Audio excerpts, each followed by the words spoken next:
Hey there, I am Trash, and we are going to shake it now. Let's start with the top games as usual. What do we have prepared today?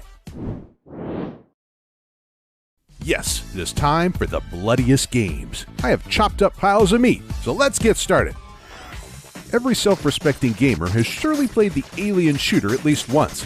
Though the game is an isometric 2D arcade game released long ago in 2003, it did not lose its edge over the years. Your task is very simple. Clear dark corridors, laboratories, and storage areas out of hordes of aliens using hundreds of intricate ways. In a matter of seconds, countless crowds of opponents will turn into tons of meat and blood just covering the screen. Kawaii Killer is an incredibly fun and bright arcade game where you will need to cut cute forest animals, just like in Fruit Ninja. But every animal requires a special approach. You can smash a fox and cut a hare in half, but in order to kill a skunk without touching it so as you don't get stinky, you need to circle it with your finger to choke it off. The game is incredibly well done, cheerful, and puts you in a good mood. All of our viewers have probably heard about this surgeon simulator. It is too bloody to pass by our top games just like this. It is always so much fun to fiddle with somebody's intestines, especially if it is your first surgery and you're unable to hold everything you have close at hand. Something could be lost, and this might make you open up a chest not with a hammer, but with a pencil or a phone. Postal. Postal has always been considered to be the cruelest game of my childhood. The burning of thousands of innocent citizens, using a cat as a silencer, and other abominations made every part of the sequel easy to remember. So what you are going to do in the first part of an official port is, well, to kill. To kill lots and as cruelly as possible. Kill police officers first so they don't try to stop you from torturing peaceful citizens. Since I was a boy, I never really liked simple racing games. Always needed a good story or reason for competing on various tracks. But everything changed with the release of Carmageddon. Now every player has his own way to win. While someone's trying hard to get to the finish, the other is trying to destroy all their rivals. And somebody else likes to flatten hundreds of life forms to get an absolute victory. Heh, who could be brighter than a world you observe through a blood-red windshield? For those who have a weak device, or just want to play something good that might have been forgotten or missed, I invite you to go forward to the past. Well, I say invite, but in fact, you don't really have a choice. If you're looking for a funny adventure quest with incredible graphics, I want to remind you about a wonderful game called Lily.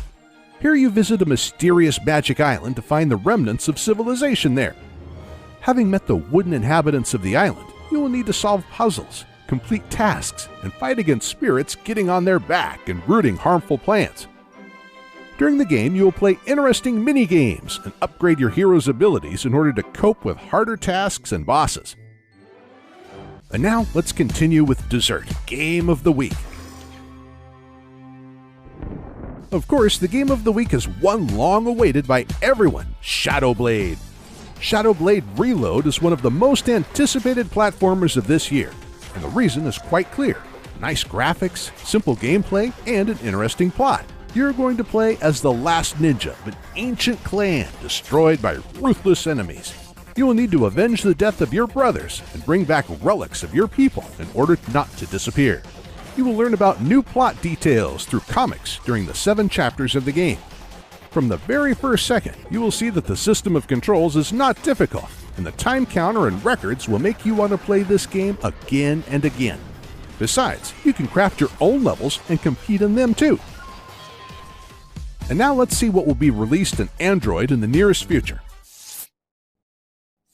Do you remember an awesome clone of Gears of War called Shadowgun? Well, Mad Finger Games has moved beyond that and has already presented a trailer for the almost finished Shadowgun Legends.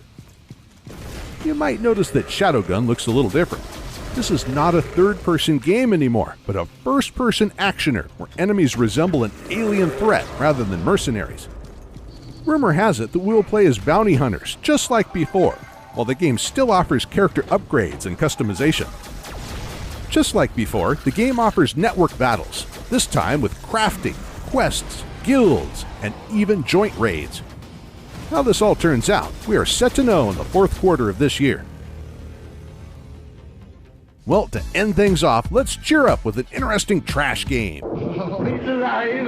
It's alive! It's alive! It's alive! Today we have a game based on an Indian movie. Please forgive me that I did not prepare by watching the Akira movie in order to learn about the hero in Akira the Game. She does not really look like a hero, though there is something heroic in this game. At first sight, we play as an office secretary fighting bruisers. At second glance, nothing changes and the shock starts to grow. And at third sight, you are playing a trashy Indian fighting game with a stupid smile on your face, having completely forgotten about Mortal Kombat.